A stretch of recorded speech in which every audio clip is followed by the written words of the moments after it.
Everyone, thank you so much for joining today's webinar, Intro to Sexual Orientation and Gender Identity Issues.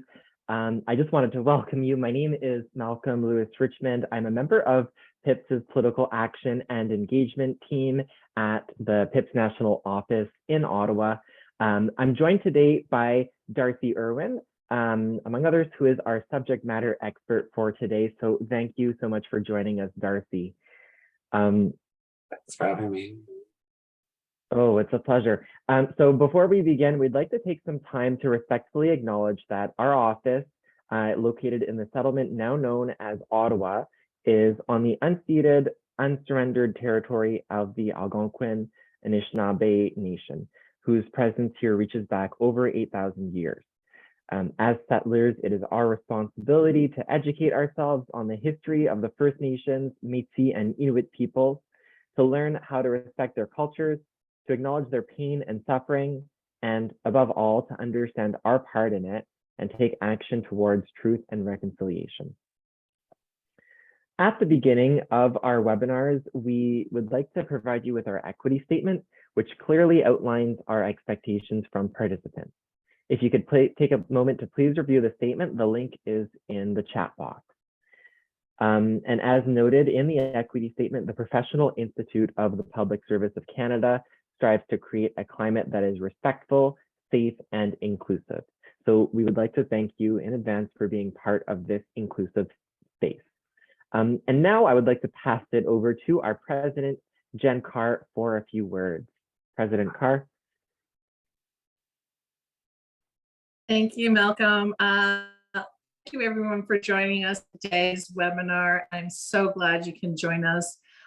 Firstly, I'd like to acknowledge that I am in the beautiful Micmac territory in the PEI region.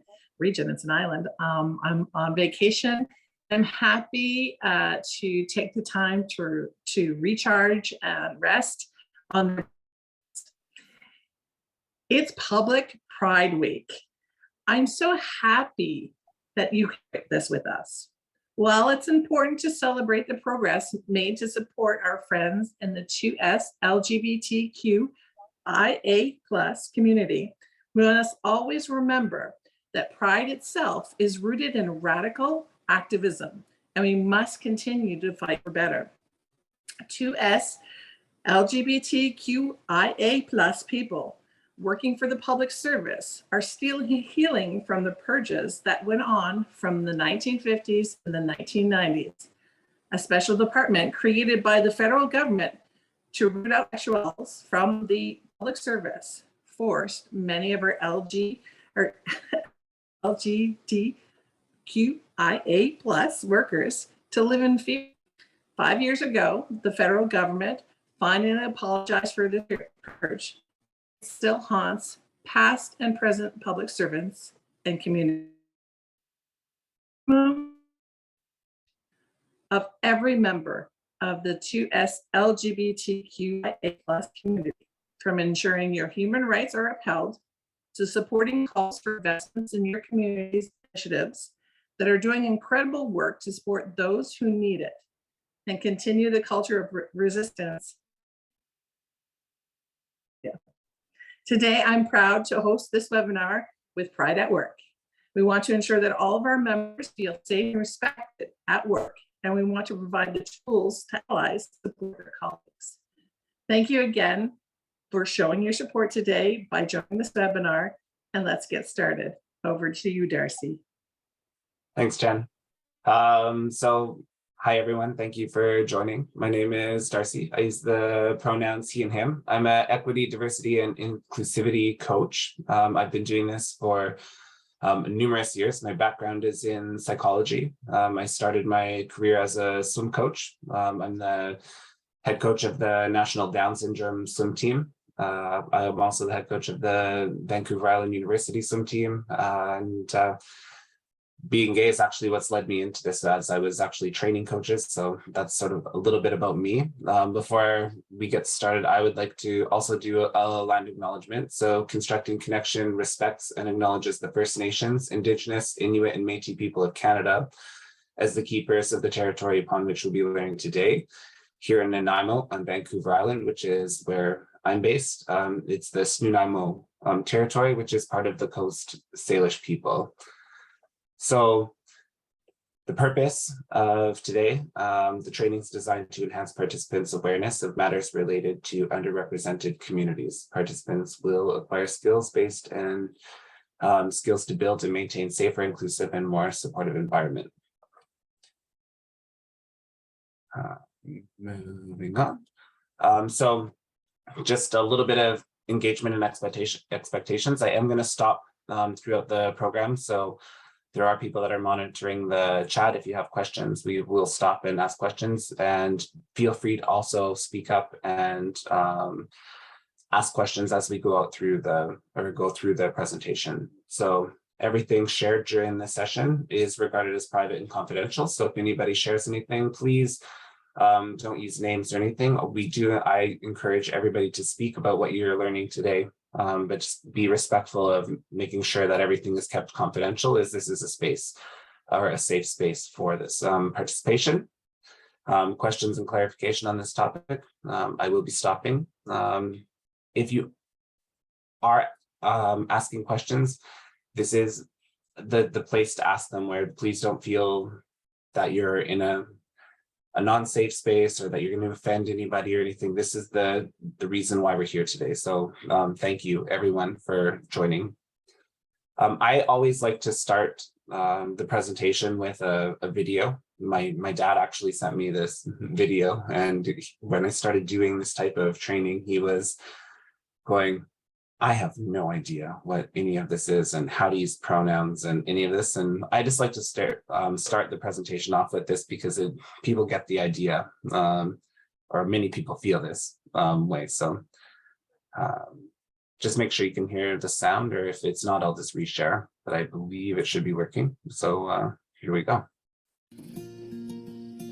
Can everybody hear sound? Whoa, hold on just a minute there, Buster. Dad, I'm supposed to pick up Emily in like 10 minutes. I gotta go. Well, Emily can wait for a little bit, can't she? You got a minute to talk to your old man, don't you? Have a seat.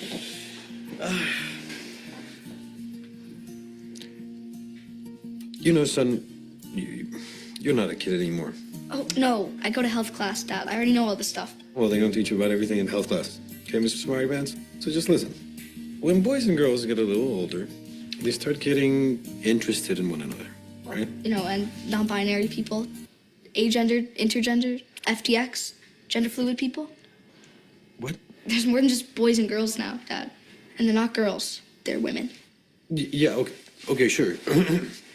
Well, my point is that sex is it's a very important decision. How are you defining sex? Sex is different things to different people. I guess when a penis goes into a vagina. What if there's 2 men or 2 women or more?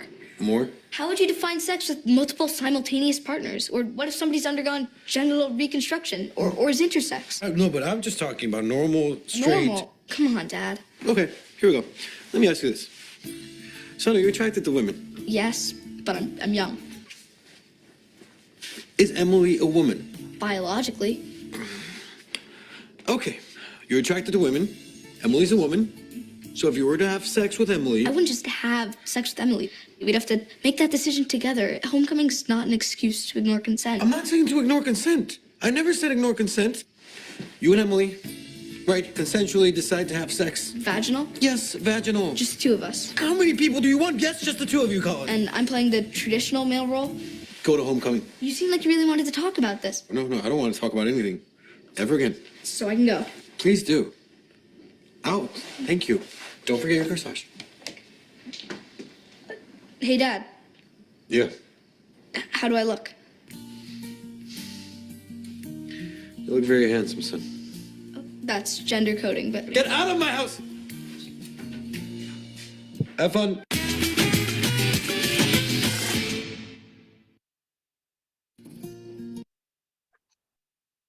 Does anybody relate to anything in that video?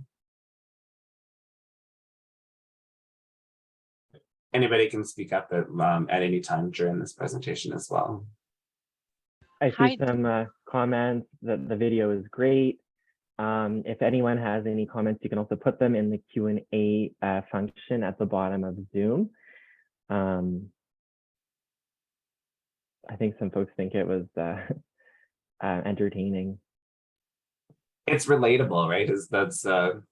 There's a lot to unpack within what we're going to be talking about today. Everybody heard the sound and stuff okay on that? It was good for me. Okay, perfect. Someone says this is me speaking to my kids, with my kids. So I think relatable. Absolutely.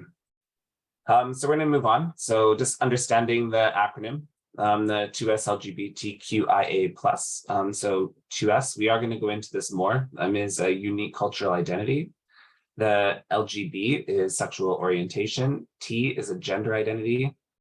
I is sex assigned at birth, and A is gender expression. So the plus, if we were to actually unfold the whole acronym, as you can see, it would be LGBTQIAAP, standing for lesbian, gay, bisexual, transgender, queer, questioning, intersex, allies, asexual, and pansexual. It has been shortened for obvious reasons, as anybody speaking about this is not going to be able to use that acronym. I like to put 2S. Most of the times you're going to see LGBTQ2+. I like to put 2S before, just given the circumstances today with our residential school cases, that sort of thing. It's important that we do that. So just a little bit about the history is that the actual acronym with LGBTQ2+, it starts with L, and that's for lesbians. And that's because during the AIDS epidemic of the 1980s, lesbians were the ones that were actually looking after gay men, as they had trouble finding medical care and people to actually look after them. So it pays homage to the lesbian community that were looking after gay men during this time. Many pride parades. I was just at the Vancouver Pride Parade a couple weeks ago. They always start with, they call them dykes on bikes, and they always start the parade, and it's still, they follow the acronym within the parade, and that's a reason why, and that's why it starts with L, just as a little bit of history.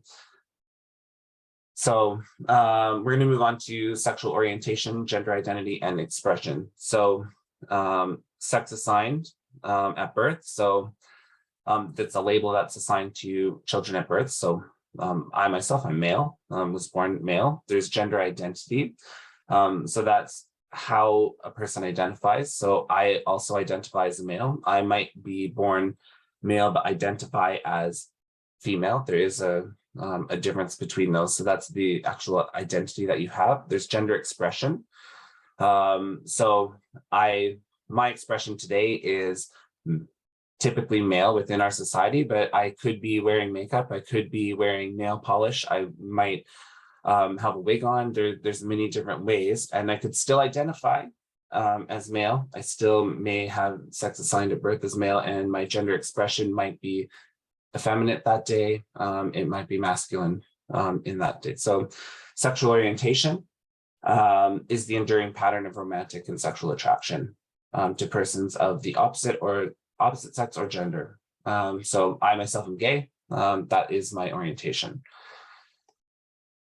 So we're going to move on to the flags. You're going to see a lot of these, especially if you go to any of the Pride events. So we're going to start just going through the list there. So there's lesbian. Most people are very familiar with this. So a woman who's primarily attracted to a person of the same sex. There's gay. So a man who's primarily attracted to a person of the same sex. Bisexual, person who's attracted to persons of the same sex and or opposite genders. There's transgender. So a person gender identity differs from their sex assigned at birth. Queer. Really be careful with this term, is it is a reclaimed term amongst the community. So not everybody is comfortable with using this term. So it is an umbrella for sexual and gender minorities. However, not everybody identifies that falls under this umbrella, is accepting of this term, as it was used as an offensive term in the past, but it's now being reclaimed. So there's intersex. It's a general term used for a variety of conditions in which persons don't fit the typical definitions of male or female. So there's a huge umbrella amongst intersex people. One person that I met at a conference didn't know that they were intersex until they actually started puberty. So what was happening is they went to, they were passing out in school and well, their daily lives, not just school, but it was mostly gym class that they were speaking about. And they didn't know that they were intersex until this started happening, and they started asking medical professionals why. And what was happening was the person was sex assigned at birth male, and once puberty started, they found out that they had ovaries, and that when the menstrual cycle started, there was nowhere for the blood to go. And this is when they found out, and that's why they were passing out. So that's just one idea or one example of how this has happened to people and how they find out. There's numerous ways that people are intersex, and combinations of having testicles and ovaries and that sort of things. It's an example, but that's why it's there. There's asexual, the lack of sexual attraction to others, lower abstinent interest in sexual activity. So there's also pansexual. A lot of times people ask me the difference between pansexual and bisexual. The big difference in there is that there's an emotional attraction. And so that's the big part, or the difference between pansexual and bisexual. There's 9 non-binary, so gender identities to describe experiences that fall outside of the binary gender model. And then there's 2 spirits. So we talked a little bit about this in the previous slide. This is only to be used by Indigenous people of Turtle Island. Turtle Island is also known as North America. So if there's somebody that is Aboriginal to Australia, they cannot be 2-spirit. It is solely to North America. It is also not, it doesn't mean gay, trans, or anything else, is that it's a very wide variety of an orientation that can only be used with Indigenous people. So we're going to move on. This is the actual flag, or the most inclusive flag right now, the most up-to-date flag that we had. So the original flag was developed by Gilbert Baker. Most people are familiar with just the rainbow flag. This one is now including the black and brown stripes that you can see, and that is for people of color. We've got the blue, pink, and white, which is inclusive of the trans community. And then the yellow triangle with the circle is adding intersex. This flag, it was designed by Valentina Vicetti, and it's as new as 2021. So I'm sure that there's going to be many more variations of this, but this is the most inclusive flag. So when you actually can see this, now you know what each of the symbols and the colors mean. If anybody wants any more information on this, is that every single color within the pride flag has something and a meaning to it. So if anybody wants any more, I can send that out after. I'll share my email and everything at the end of the presentation. Understanding pronouns. So this is a huge focus of the presentation today. So there's the gender specific pronouns, so the terms that we refer to others in the third person. So I myself, I use he, him, his. Lots of people use she, her, hers. Those are the very common pronouns that everybody uses on a day-to-day basis. However, there are gender neutral pronouns that we can use to be more inclusive, and that's they, them, theirs. So it's making sure that you're not assigning gender to people when you're speaking to them. An example could be if you found a wallet in a restaurant, you're not going to say, oh, somebody dropped his wallet. You're going to say somebody dropped their wallet. And this is where people tell me a lot of the times is they have trouble speaking about or saying that they, them, there is plural and that it doesn't work. But that's just an example of it does come naturally when you start to think about it and use it on a day-to-day basis. I have another video just to, I like videos. They show a pretty good example of how and when to use this and why. Once we finish the video, we'll just have a little Q&A, any questions that have come up for anybody, and go from there.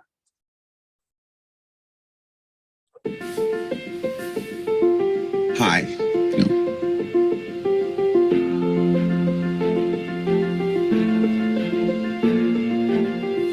Hi, I'm Taylor.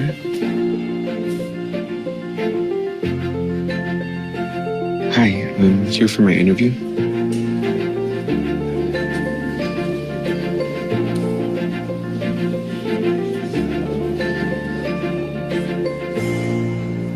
I'm Dorian, and I use the pronouns he, him. Are you comfortable sharing how you would like to be addressed? Thank you for asking. I use they, them pronouns. Great. Well, I'd love to hear more about your skill set. Sure. I went to school for advertising and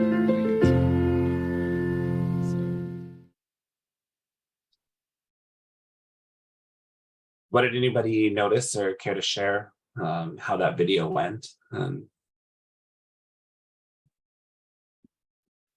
So if there are comments, folks can put them in the Q&A box or use the raise hand function, and we can unmute folks for brief comments. And or if you're comfortable, just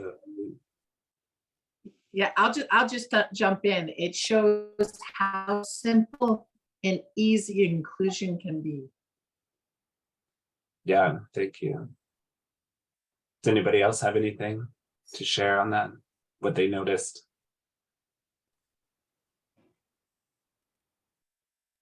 I don't see any hands raised. If anyone doesn't know how, you just use it says raise hand at the bottom of Zoom, and then you can be unmuted at that point, or the Q&A at the bottom of Zoom. Also, we're using that actively to take feedback.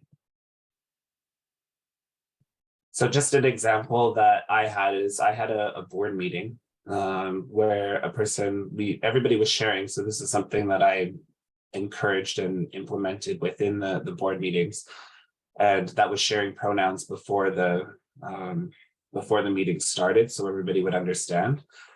There was a person there who was presenting masculine, but said that they used the pronouns she, her, hers. And after the meeting, I continued to use that throughout the meeting. I noticed many times where people weren't using those pronouns for that person, but I got a text from that board member after saying, thank you for using the proper pronouns and for implementing this, and it made me feel more comfortable. And it's that sort of thing that helps people feel included within, and that they're in a safe space when these steps are initiated. So that's just an example of my own. So pronouns can be binary and gender neutral. This list is, it's not comprehensive. There's many pronouns that people can use. This is just an example. It's just the start of where we can go with this. So you noticed in the video, Taylor said that uses the pronouns they, them, their within there. There's also the Zier pronouns. I always get a lot of questions about this. So the hard part here is not getting stuck on most people are very comfortable with she, he, they pronouns, but when you start to get into other ones, and there's many, and people can use any pronouns that they would like. It's just making sure that you ask that when you hear it, you can just ask people if you're using it correctly. Can you help me? That type of style within and how they use and what pronouns they use. So again, you don't need to panic over pronunciation. If you're actually noticing that somebody is using gender neutral and neo pronouns, if you're just asking, you're showing that you're being inclusive, and most people are going to be very accepting. Don't worry about getting it right. Just ask is the big thing in there. There's a website that I have posted here. I am going to share the deck after this presentation. So if anybody wants to go back and to review anything, but this website, it was developed by some youth in Australia, and it goes through and can help you learn if you're not comfortable with using pronouns, and they have some kind of question and answer and type things to help you be comfortable with using pronouns for and neopronouns. So just a heads up on that one. A lot of people, I know a lot of people on this call already speak French. When we have the languages that gender a lot of things, is there are gender neutral pronouns that are coming into the Romance languages. So not everybody who speaks sort of French, Italian, Portuguese are comfortable using these, because there are so many gendered terms that are used. However, it is becoming more neutral. So I know in one of my previous sessions, there was somebody that spoke Farsi, and there's only just one pronoun for everything and everybody. And just interesting tidbit in there, but languages are adapting to use neopronouns now. So moving on to gender titles. So many titles that people have: policeman, fireman. There's man involved within the title, and it's moving to using titles that are gender neutral. So you can see the example on there: policeman to police officer, fireman to firefighter. Lots of things: brother, sister, wife. We can be using sibling. We can be using spouse. We can be using partner. Lots of people start their sessions with ladies and gentlemen.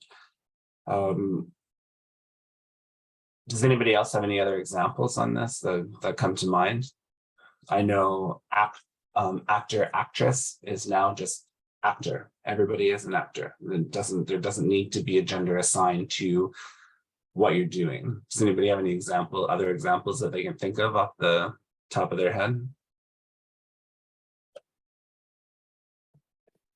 One person says fisherman would be a fisher. Yeah. In the labor movement, we've moved away from brothers and sisters to comrades. Yeah.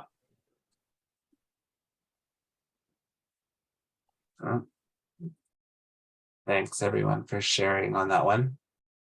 Last video on this one. I like this one just on the gender titles, and it just gives a nice overview of when and where, and it brought up things for me. Like, I know that I talk about nieces and nephews, and that's gender coding within, and I know them, so I can actually use that those titles because I know how that they identify. However, not everybody does, so we'll just watch this one and continue on.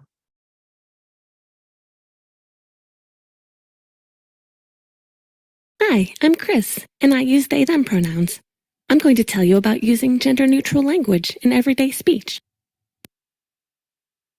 First of all, why use gender-neutral language?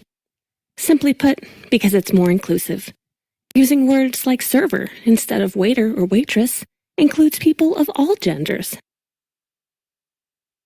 Many of us are familiar with the idea of saying firefighter instead of fireman, or mail carrier instead of mailman.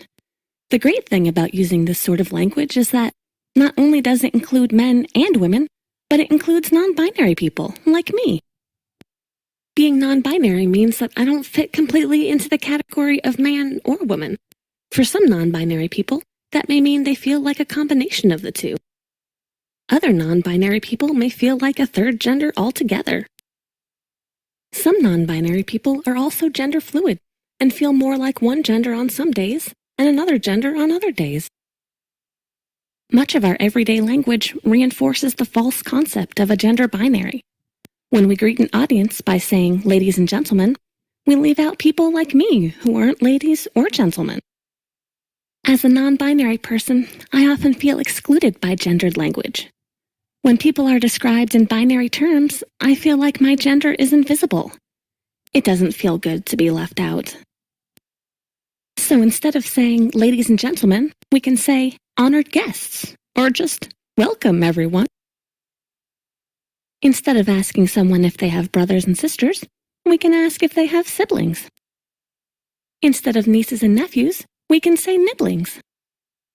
And instead of aunts or uncles, we can say piplings. Let's go over some more examples. When addressing a group of kids, instead of calling them girls and boys, address them as students, or just everyone. When writing about a single person, instead of saying he or she, use a gender-neutral pronoun, like they. Another great thing about gender-neutral language is that it is inclusive of all sexual orientations. When you ask a group of married women about their husbands, you're assuming that they're all married to men. But what if some of the women are lesbians? It's better to use terms like partners or spouses. Likewise, instead of asking someone if they have a girlfriend or boyfriend, you can ask if they have a significant other. One more thing, remember not to assume anyone's gender. When you address a stranger as ma'am or sir, you're making an assumption about the person's gender. I can tell you from personal experience that it's upsetting to be misgendered. Avoid using gendered terms altogether if you don't know a person's gender. This takes practice. If you make a mistake, just correct yourself and move on. In time, using gender-neutral language will come more naturally, and you'll be helping make the world a more inclusive place. Does anybody have any comments or anything they'd like to share after that video? Well, we got a number of questions through the chat and comments. One person, Alyssa, was wondering, what would be an example of a gender-neutral way of calling a parent, especially for young children? So instead of using mom or dad, for instance. It's interesting, as I have some friends right now who have just adopted. They're both gay and they just adopted a kid. One is Indian and the other is Portuguese. And one's using pa, one's using pi. And again, this is just ways to ask people how they would like to be addressed using just parents. Again, when it comes to pronouns, when it comes to gender titles and everything else that way, is the easiest way is just use somebody's name and just say, Darcy, your son is, or your daughter, or your, you can ask within there, and it's easy enough to address just by asking within there. So I know I just made a mistake with using son and daughter. Within there is just using your child. You're gonna know when you do it, and you'll just get comfortable with asking. Does that answer the question? So Thanks. within that, oh, go ahead. Thanks. Yeah, no, I think that accurately answers the question and provides more insight. There was another comment just about the pronouns, sharing your pronouns with others, even if they match your gender expression, opens up the conversation and creates a safe space for others to share their pronouns as well. So it's, and just on that note too, someone said they really liked the interview's pronoun question phrasing because they asked for their comfort level first before just making a straight request. Absolutely. And again, the easiest way is just use somebody's name too. And it's a very, I don't want to call it a cheat within it but it's very easy and it's still respectful. But you could see within that video is that the interviewer shared their pronouns first and then asked if the other person was comfortable sharing their pronouns. And that's the key within that whole module of, or the dynamic between the interaction of pronouns there is just make sure that you share yours first. So a lot of people you can see on the screen have their name and then their pronouns after. Within your emails, with that type of thing within your business, is it takes it out, right? Is if you have the pronouns there, you know how to address somebody. So make sure if you get an email from somebody and they just have their name at the bottom, use their names, try not to gender code the language, and just use their name and or they, them pronouns within there, so that there isn't any coding of the person that you're speaking to. So just within that video that we just saw, they use spouse when they were talking about couples. I have a little bit of hesitation with spouse, as a lot of times it assumes marriage. So I have some friends that have been together 30 years, but they're not married. They are a straight couple, and they get asked all the time, like, oh, what's your husband's name? And they're not married. But so I think a lot of times spouse implies marriage. So I prefer partner. Spouse is fine. It's just one of those terms that you go, okay, I don't know. It applies to homosexual, heterosexual, it applies to all relationships, but I think partner is a better word than spouse, but spouse isn't offensive, but just something that I have noticed within language, because I have a partner, but we're not married, and we've been together for a while. Oh, go ahead. We have a couple other questions on that, Sure. if you don't mind. Absolutely. Well, another member asks, my child is using the pronouns they, them, their, and I'm fine with that, but for almost 17 years, I've ingrained their gender and it sometimes slips out. So I don't intend to insult. Any tips to help change this? I think it's just recognizing when you do it. So I just did it like a couple slides ago. Just recognize it, acknowledge that you made the mistake, correct it, and then move on. A lot of times you'll see people, oh, I'm so sorry. And you don't need to go into you don't need to make it awkward for everybody. Just acknowledge that you did it, correct it, and then just move on. And that's it. Is you're demonstrating still your understanding, your acceptance of their pronouns, and you can have this conversation with them as well and just say that my language, most parents are in their 30s, 40s and have had 30, 40 years of habitual language, and to be able to change it takes time. And so just acknowledging it is demonstrating still that you're moving forward and respecting the pronouns that they're using. Does that help for who is asking the question? I think so. If you'd like a follow-up, just please let us know in the comment or Q&A. There weren't any other comments on the pronouns, though, as far as I can see. Perfect. I mean, there's lots of different examples. Like I was in Nova Scotia a couple of weeks ago, and coming back on the plane, the flight attendant was going, hey guys, do you want anything to drink? And you see it all the time, YouTube video, hey guys, there's different things, right? Where it doesn't, I mean, transgender people are going to experience this on a more frequent basis because of people gender coding within it.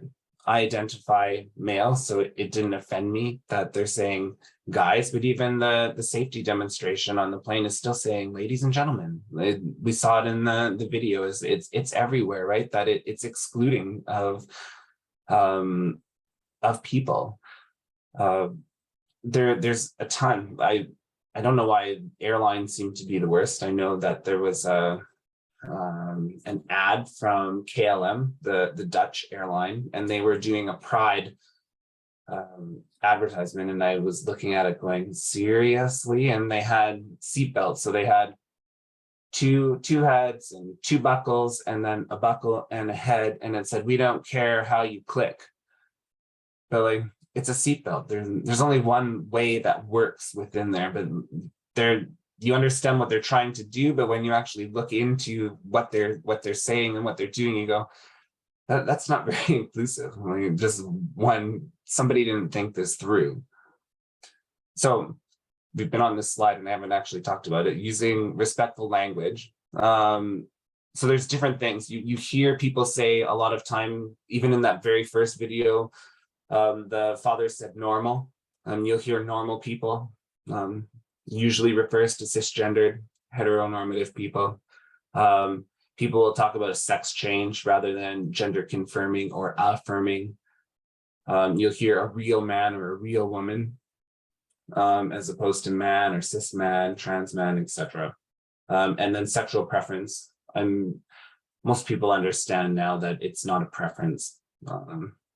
It's an orientation, and that's just it, and can move on. Using this language, and when people aren't comfortable about changing their language, changing their pronouns, I mean, at the end of the day, it's about putting somebody's dignity before your own shyness or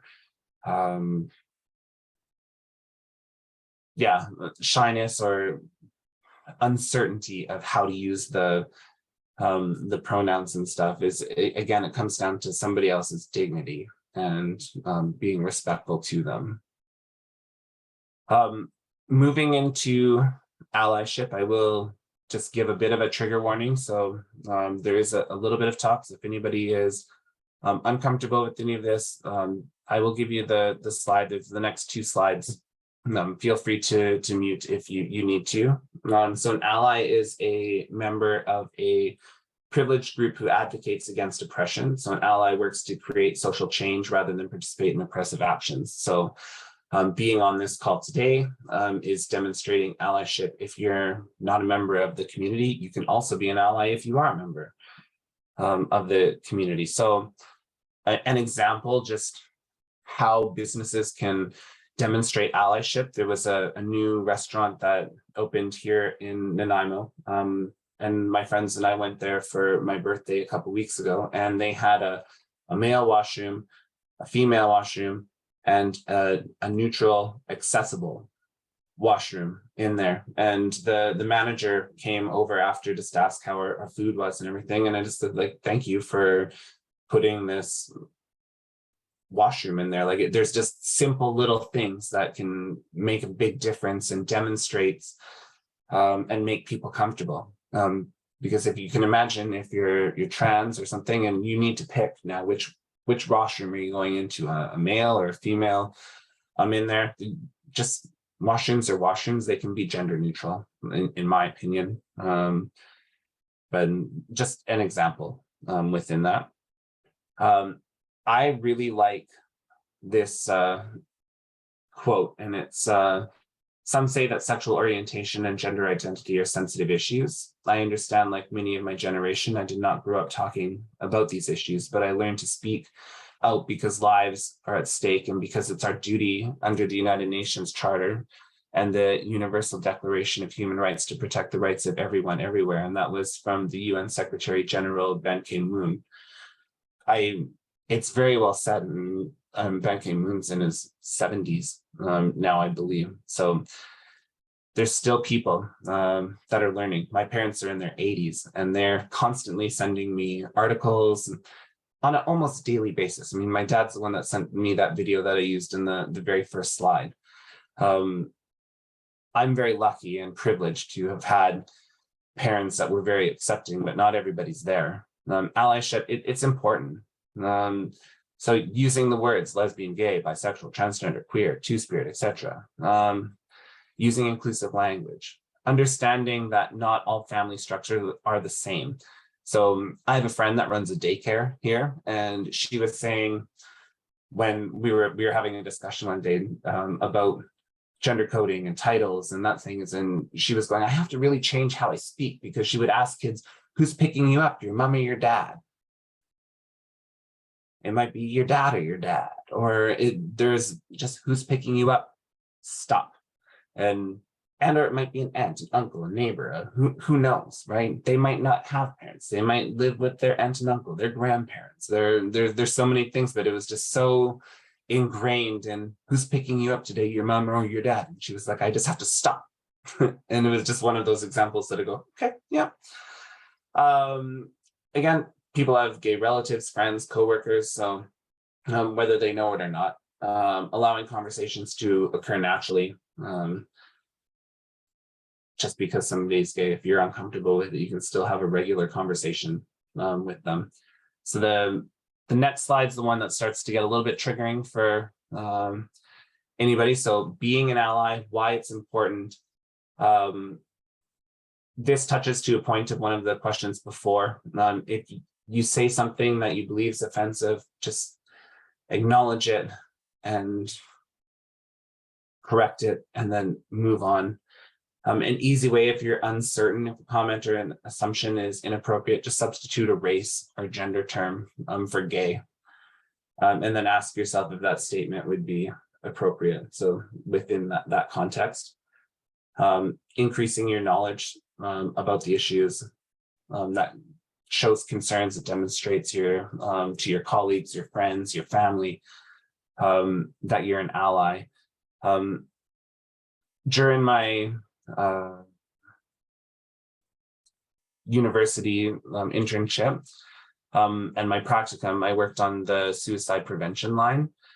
I would say 1 out of the 4 calls that came in were from members of the community, and even out of those, most were youth. They were high school, first year, second year, university. It's still a struggle today. Like 1 out of 4 of completed suicides in Canada today are members of the community. It's probably higher than that, is my guess, is because a lot of times, especially with when you add religion and things like that, there's shame and things associated with that.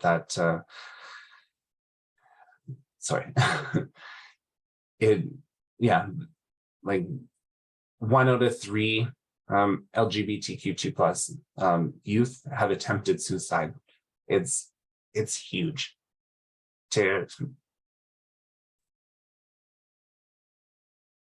It's to have those numbers. We need allies. So that this is like, thank you everybody again, like sincerely, for attending something like this. The other thing is, like, even if they haven't attempted suicide or that kind of thing, like the cases of drugs and alcohol within the community amongst youth and, well, the whole community, it's huge. And to know that people are in your court, it's huge. Displaying a friend sticker, or a rainbow sticker. So when I was coaching swimming, my whiteboard that I would write the workout on every day, I had a rainbow sticker just across the top. And I was coaching for 20 years, and I had numerous, just from the one sticker on the top of the board. There was kids that would come and ask me and would talk to me, and, oh, I need to tell my parents and I'm scared, or that sort of thing. It makes a difference. Just simple little things. You could see cars with bumper stickers. There's all sorts of things that you can do that show that you're an ally. And this is why, like, it's important.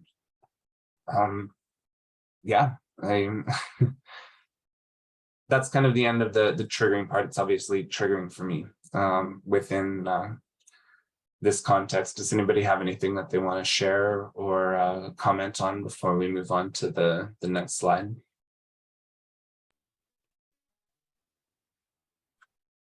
Well, Darcy, thank you. Being authentic and real is very important in this work.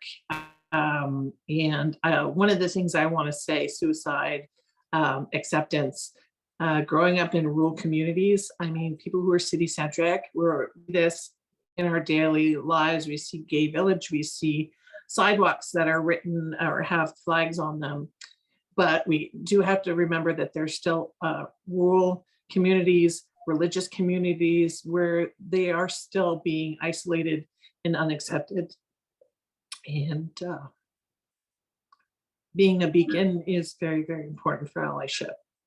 Absolutely. So thank you. I grew up in Yellowknife, so it's a very remote, nothing else around.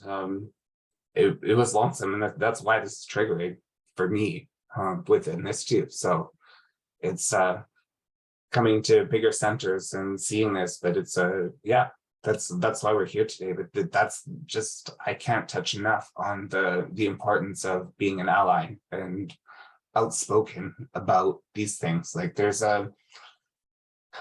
in psychology, there's the bystander effect, right? Where the more people that are around, the less likely somebody is to speak up or to do something. Most of it was in emergency situations, but I think it really applies to being an ally, and to when you notice something or hear something, that you actually say something, right? Like there's a diffusion of responsibility is the other term that goes along with the bystander effect. And that, again, the more people, everybody thinks that, oh, it's somebody else's problem. It's I don't somebody's going to deal with that. I mean, if you think about within the workplace, a group email, if somebody sent something out to an entire group of people and there was something highly offensive, racist, homophobic within that email, the chances that somebody is going to actually come back and say, hey, that was offensive, racist, homophobic, so on and so on. If there's a whole bunch of people on that email, nobody's going to be, there'll be, somebody else is going to say it, right? There's that diffusion of responsibility within there. But if it was just directed to you, and there was you're more likely to say something to somebody. So it's a concept that people need to understand, and to just be proactive on a day-to-day basis. So a business case, as we're all working individuals on this call for the most part, many business studies have found that LGBTQ2+ inclusive policies have a positive effect on their business performance. When people are not scared of being themselves, when they're comfortable at work, they're not worried about who's saying what or thinking what, or if they're getting the same benefits as their straight counterparts. It makes a huge difference. When people aren't worried, they're more productive, they are more creative, there's all sorts of reasons that businesses need to have inclusive policies. So I think within the US, it was they call it pink money. It was 2.7 trillion or something like that dollars are coming out of the community. And a lot of times the community has much more disposable income. So when you look at travel, when you look at just clothing and things like this, there's a huge business case that if your business isn't inclusive or is exclusive of within their marketing, their branding, it's huge. Actually, I have the numbers on this slide here. It's 1.7 trillion of the US economy is part of the community. So studies have shown a third of Canadians, they don't view their workplace as inclusive. So they're going from job to job. The actual business is now having to retrain someone. They might have lost somebody that was doing good work. Like 25% of employees report that they're staying in a job because of an inclusive work environment, even if they could work in a different place and have better benefits, higher pay, that they're comfortable with their employer. It's important. 0.3% of Fortune 500 board directors are openly gay, and that's as of 2020. It's huge and really important. Does anybody have any PIPS is obviously doing great work by having this type of conversation and this type of presentation. Does anybody want to share anything that they're a bad or positive experience that they've had within work? Well, there was one question, Darcy, about workplace. In the workplace, a lot of public servants right now are using Microsoft Teams, and one member says, unfortunately, there's no way to add pronouns after our name. So they're asking if you have any tips on promoting an inclusive environment during those Microsoft Teams or other virtual platform meetings. Very good question. Again, it's just when you start off and you're introducing yourself, just say, like, I started off this with, my name's Darcy, I use the pronouns he, him.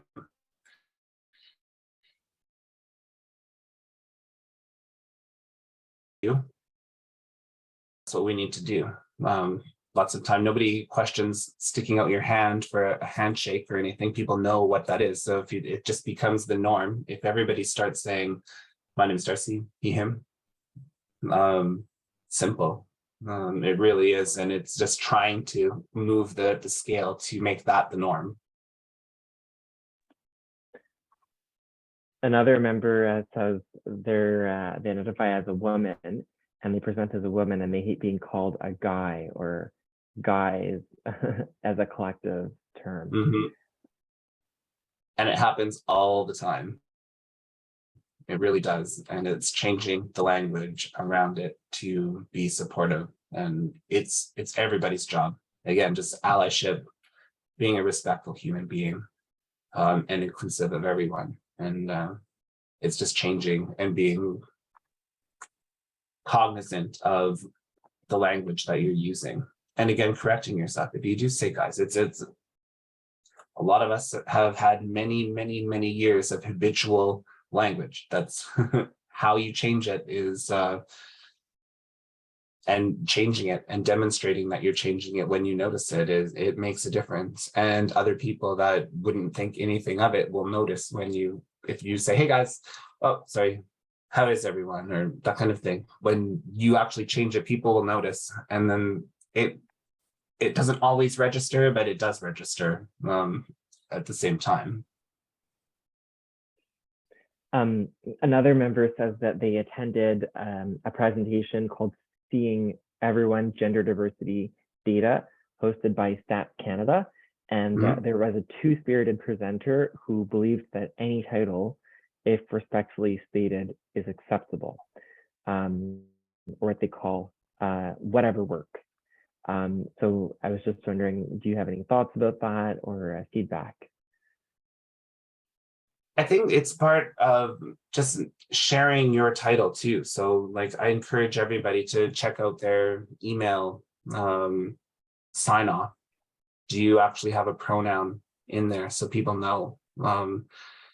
Making sure that when you see somebody using a pronoun that you use that pronoun because it's respectable to that person to use the pronoun that they're and it's giving that person dignity and allowing them to be dignified themselves. I'm not sure if that answers it or not. Yeah, thank you. That was great. There's another comment too about how the news of suicide is really heartbreaking, and at the very least, home should be a safe space for everyone, home and work, of course, too, but how the news was so tragic and heartbreaking. It is. I do a lot of presentations to parent groups and youth groups and that sort of thing as well. And it's just, yeah. Anybody that has any questions or comments or anything like that, I will be sharing my email at the end of this, and as well as the slides that will be sent out to everybody. So if you're not comfortable today having asked a question or anything like that, please feel free to reach out. I will also put my phone number as well, and just reach out, ask questions. Even parents, aunts, uncles, like it's whoever you are. If you have questions, please please reach out.